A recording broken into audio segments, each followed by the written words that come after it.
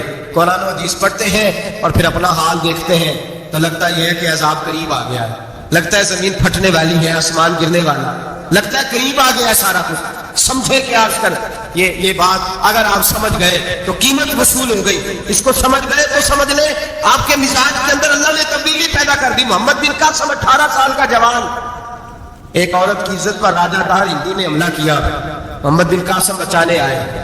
جب ہندوستان آئے فوج تھوڑی تھی، علاقہ تھوڑا تھا، راجہ دہر کی فوج بہت زیادہ، اور پھر اپنا عرب چھوڑ کے یہاں آ کے ہندوستان میں اس کے علاقے میں اس پہ حملہ کرنا، حالات خراب تھے۔